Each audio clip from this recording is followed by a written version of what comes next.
in any IT company, there are multiple roles and each roles needs a specific type of skill set to get into that role, and each roles are expected to perform a certain responsibilities based on their skill set. Okay. So, in an IT company there are multiple job family like software development, testing, architect, business, these all are job families. So, in this video we are trying to cover the architect job family.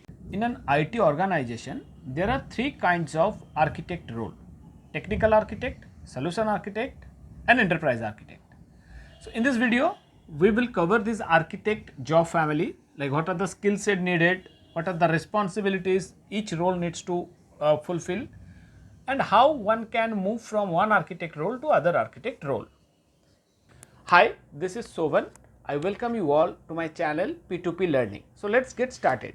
First, we need to understand that any job needs two kind of skill set: the technical skill set and the business skill sets. Okay. So we have represented these two skill sets in two axes. Vertical axis is the technology skill sets and the horizontal axis is the business skill sets. So in technology skill sets also we have given two parameters: the level of knowledge required. Low means as a particular role where low level of technical knowledge is required. High means a role, a job role where high level of technology knowledge is required. Similarly, the horizontal line is the business skill.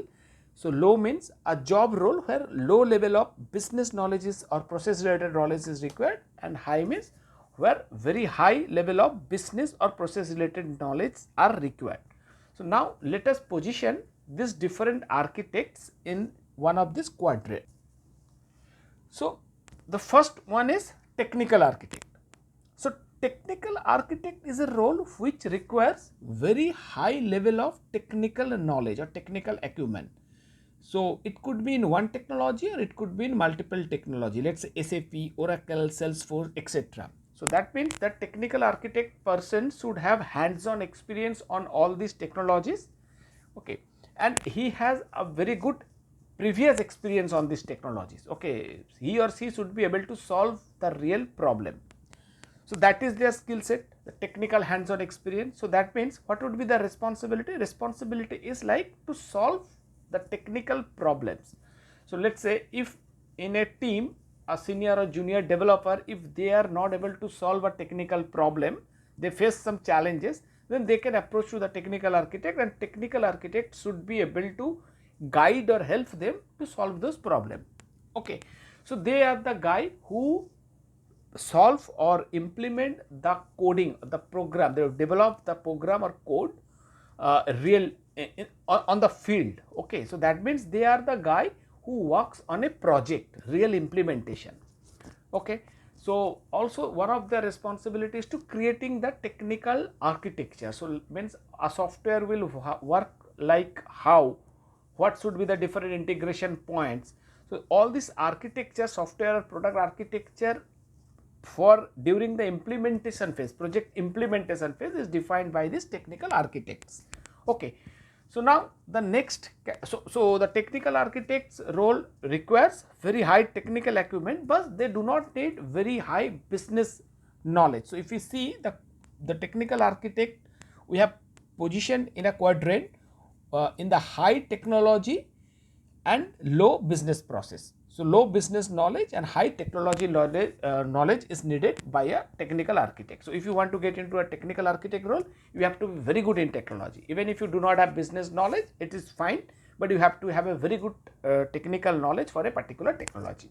Okay, now let's go to the next role, that is enterprise architect. So enterprise architect is just opposite. Enterprise architect means it is a role which will oversee all the technology of an organization, and also it will define the strategy, like in which direction the employee should or the company should move. So like what technology should adopt, what would be the future, what is the goal of the company, and based on that goal what technology they should adopt. Okay, what is the best practices to implement a particular technology or to adopt a particular technology. Okay, how the architectures should look like, creating the enterprise architecture, how the different system will talk to each other. So, they should be able to know these things. For knowing these things, they should understand the business vision, what is the vision of the business, okay, where the business wants to go, let us say after 5 years. So this business, so they should also know the current processes of the organizations, and based on that they can define this particular roadmap. Okay. Now, if you consider in an enterprise, there could be multiple system, multiple software like SAP, Oracle, Salesforce, everything could be there. So a person cannot become master in all those systems, right?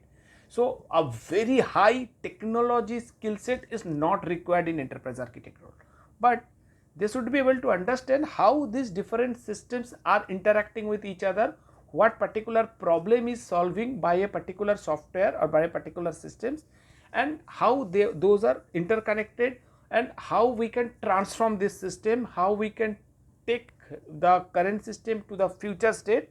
So all this business strategy related knowledge, this enterprise architects should have. So that is the reason we have shown enterprise architect in this quadrant, where they need very high business acumen, very high business knowledge, but low technology knowledge.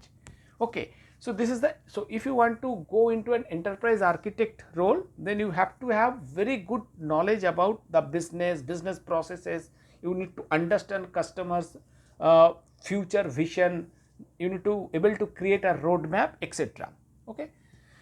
So, and their responsibility we have already discussed, creating the technology roadmap, okay, defining the enterprise architecture, etc. is their basic responsibility. So enterprise architect is always a very high position, and generally it is higher than technical architect. So if somebody is in technical architect role and if somebody is in enterprise architect role, generally enterprise architect roles grades is higher than technical architect in general. Okay. Now the third kind of role is the solution architect. So solution architect is a role who should have medium technology knowledge and medium business knowledge. It is in between technical architect and enterprise architect. Okay. So that means a solution architect should be able to know a little bit about the technology, and they should also be knowing a little bit about the business. Where we need this kind of roles? When we are doing some kind of pre-sales activity. So before we implement the solution, we need to sell the solution to the customer. And during the sales phase, we need to create some kind of solution to showcase to the customer. This solution does not include all the components, but we show the art of possibilities, what could be done, how the systems could actually, what technology we should select to solve customers' problem.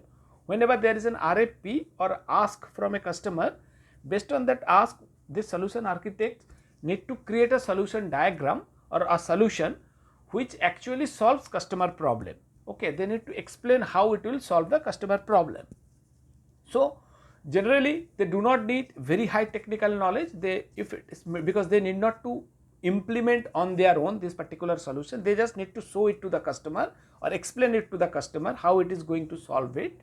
And also they need not to know very high business knowledge, a medium business knowledge is okay to explain like how this particular solution, what they are proposing is going to solve their problem.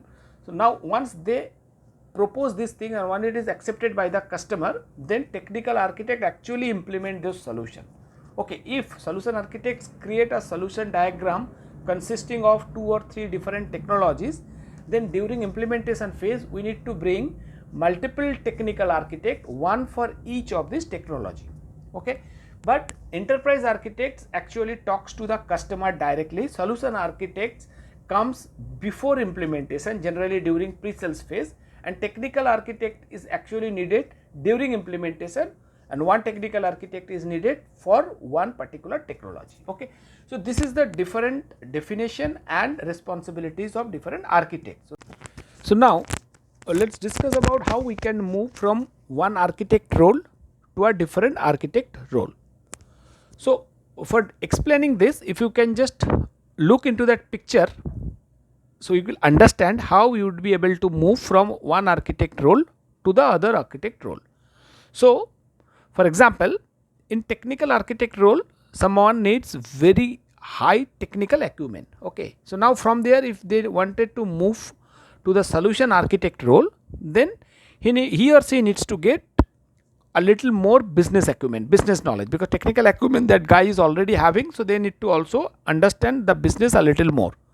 And if they can create, or if they can acquire some more business knowledge, then they can easily move from technical architect role to the solution architect role. So now, but when a person comes from a technical architect role to a solution architect role, they are actually moving from real implementation, real delivery to the pre-sales kind of job. Okay. Now, if a particular person is gaining a very good business acumen, very good strategic mindset, so they are now able to create the technical roadmap, the future roadmap, okay, technology adoption, and they can deal with multiple technologies. They can define how different technology or systems should interact with each other. They know how to define different process. They can create the process diagram, etc., enterprise architecture, etc. Then they can easily move from to the enterprise architect role. Okay. So I think we have tried to cover as much as possible in this small time, but if you have any further question on that, please feel free to write in the comment section. We'll try to cover up that particular portion, or we'll try to create another video to clarify all your doubts. I thank you all for watching my channel. Take care. Jai Hind.